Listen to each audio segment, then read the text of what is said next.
여러분 반갑습니다. 오늘 같이 보실 하나님의 말씀은 창세기 1장 1절입니다. 태초에 하나님이 천지를 창조하시니라. 아멘. 우리가 세상의 기원에 대해 생각을 해보면요. 딱 두 가지예요. 정확히 알 수는 없지만 어떤 원인에 의해 이 세상이 우연히 생겼다. 또 하나는 아니다. 하나님이 만드셨다. 여러 설명과 이론들이 있을 수 있으나 크게 이 두 가지 범주를 벗어나지 못합니다. 한번 사려 깊게 생각을 해보시죠. 지금 이 순간에 여러분들이 눈으로 보고 손으로 만지는 모든 것들 중에 저절로 생겨난 것이 있을까요? 지금 여러분이 듣고 있는 스마트폰이나 컴퓨터, 또 말씀을 들으며 손에 쥐고 있을 볼펜 한 자루, 메모지 한 장, 그 어느 것도 그냥 우연히 이 땅에 존재하게 된 것은 하나도 없습니다. 아무리 미미하고 보잘것없는 것일지라도 모두 목적이 있기에 누군가가 디자인하고 설계해서 만든 거죠. 하물며 우주와 자연 만물과 그 중에서도 그 신비를 헤아릴 수 없는 사람이, 한 영혼이 저절로 어떤 알 수 없는 원인에 의해 생겼다? 여러분은 어떠실지 몰라도요, 저로서는 믿기가 매우 힘듭니다. 또 그랬을 때 존재하는 의미와 가치를 어디서부터 찾아야 할지는 당연히 모르는 거죠. 성경은 오늘 말씀처럼 태초에 하나님이 천지를 창조하시니라 세상의 기원에 대해 밝힙니다. 하나님이 세상을 만드셨다는 이 선언이 내포하는 의미가 무엇입니까? 그것은요, 목적이 있다는 거예요. 세상 모든 만물에 하나님의 선하신 목적과 그것을 그렇게 만드신 의지가 담겨 있어서 하나님이 세상을 그렇게 지으셨음을 말씀하는 겁니다. 하나님이 생각과 계획을 갖고 그렇게 하시고자 하는 목적과 의미를 갖고 창조하신 거예요. 당연합니다. 여러분, 사람은 그 누구도 자기가 계획해서 태어난 사람이 없습니다. 내가 존재하는 원인과 이유가 내 안에 있는 것이 아니라 모두 내 밖에서 나의 의도와는 상관없이 나에게 주어졌어요. 그렇지 않나요? 아무도 자기가 원한다고 해서 자기 스스로 어떤 계획을 갖고 노력을 해서 이 땅에 태어난 사람은 없습니다.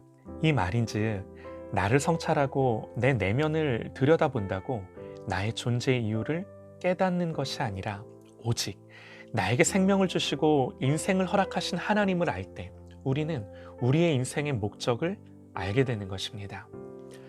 성경의 첫 번째 책 창세기 1장은 하나님이 세상을 만드셨음을 선포합니다. 성경을 읽어보면요, 반복되는 표현이 있어요. 꼭 한번 천천히 말씀을 읽어보셔요. 창세기 1장에 하나님이 만드시고 보시기에 좋았다 그럽니다. 하나님이 이르시되 빛이 있으라 하시니 빛이 있었고 빛이 하나님 보시기에 좋았더라.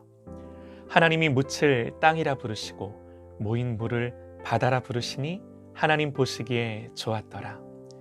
땅이 풀과 각기 종류대로 씨 맺는 채소와 각기 종류대로 씨 가진 열매 맺는 나무를 내니 하나님이 보시기에 좋았더라. 계속해서 하나님이 만드시는 것들마다 보시기에 좋았더라, 좋았더라, 좋았더라 말씀하세요. 그리고 모든 것을 다 지으시고는 하나님이 지으신 그 모든 것을 보시니 보시기에 심히 좋았더라 말씀하십니다. 심히 좋았더라. 이렇게 좋으셨다는 건요, 하나님의 의도대로 계획대로 그대로 만들어졌다는 거예요. 이것이 내포하는 의미는 자명합니다.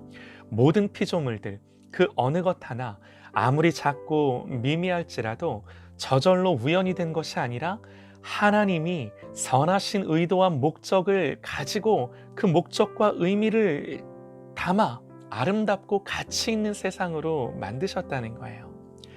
그러면 궁금합니다. 하나님은요, 뭐가 보시기에 좋으셨을까요? 하나님 심히 좋으셨다 그렇게 말씀을 하시는데 뭐가 그렇게 하나님 마음에 기쁨이 되셨을까요?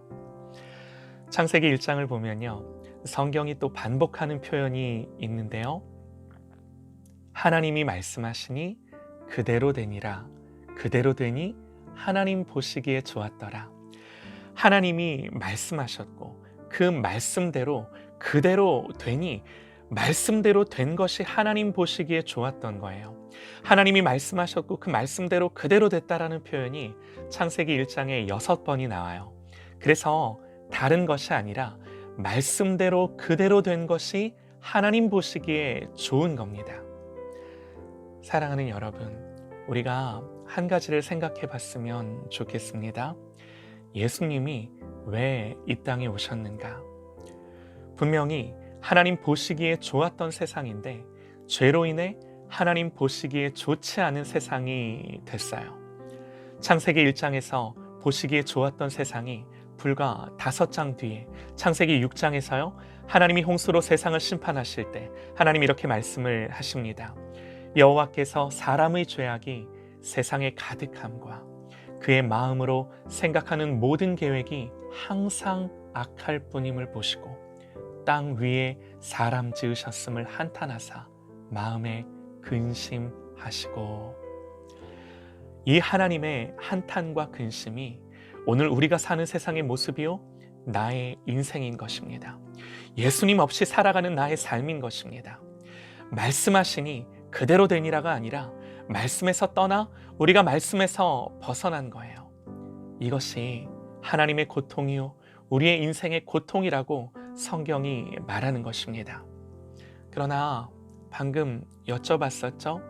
예수님이 이 땅에 왜 오셨는가? 요한복음 1장에서는 성경은 예수님을 이렇게 소개합니다. 태초에 말씀이 계시니라. 이 말씀이 하나님과 함께 계셨으니 이 말씀은 곧 하나님이시니라. 그가 태초에 하나님과 함께 계셨고 만물이 그로 말미암아 지은 바 되었으니 지은 것이 하나도 그가 없이는 된 것이 없느니라. 그 안에 생명이 있었으니 이 생명은 사람들의 빛이라. 참빛 곧 세상에 와서 각 사람에게 비추는 빛이 있었나니 그가 세상에 계셨으며 세상은 그로 말미암아 지은 바 되었으되 세상이 그를 알지 못하였고 자기 땅에 오매 자기 백성이 영접하지 아니하였으나 영접하는 자 곧 그 이름을 믿는 자들에게는 하나님의 자녀가 되는 권세를 주셨으니 이는 혈통으로나 육정으로나 사람의 뜻으로 나지 아니하고 오직 하나님께로부터 난 자들이니라. 말씀이 육신이 되어 우리 가운데 거하심에 우리가 그의 영광을 보니 아버지의 독생자의 영광이요 은혜와 진리가 충만하더라. 말씀에서 떠나 은혜와 진리를 잃어버린 세상에 말씀이신 주님, 은혜와 진리가 충만하신 예수님이 이 땅에 오셨다고 성경은 말씀하는 거예요. 또 그가 세상에 계셨으며 세상은 그로 말미암아 지은 바 되었으되 세상이 그를 알지 못하였고 자기 땅에 오매 자기 백성이 영접하지 아니하였으나 영접하는 자 곧 그 이름을 믿는 자들에게는 하나님의 자녀가 되는 권세를 주시겠다 약속하십니다. 사랑하는 여러분, 인간이 범죄함으로 하나님이 지으신 그 모습을 잃어버리고 본래의 자리에서 떠나 말씀에서 떠나 하나님이 주셨던 그 모든 아름다움과 행복을 잃어버리게 됐습니다. 인간은 타락했고요, 세상은 망가졌고, 그러나 하나님은 그런 세상을 내버려 두지 않으시고 하나님이 세상을 이처럼 사랑하사 독생자를 주셨으니 이는 그를 믿는 자마다 멸망하지 않고 영생을 얻게 하려 하심이라. 하나님이 그 아들을 세상에 보내신 것은 세상을 심판하려 하심이 아니요 그로 말미암아 세상이 구원을 받게 하려 하심이라. 그렇기 때문에 예수님은 우리를 본래의 자리로 처음 창조하신 그 아름다움과 영광을 회복하기 위해 이 땅에 오신 거예요. 우리가 말씀에서 벗어나고 이탈했지만 말씀이신 주님이 우리 가운데 다시 오심으로 말미암아 그 은혜와 진리가 충만함으로 우리를 다시금 채워주시고자 하나님이 사람으로 이 땅에 오신 것입니다.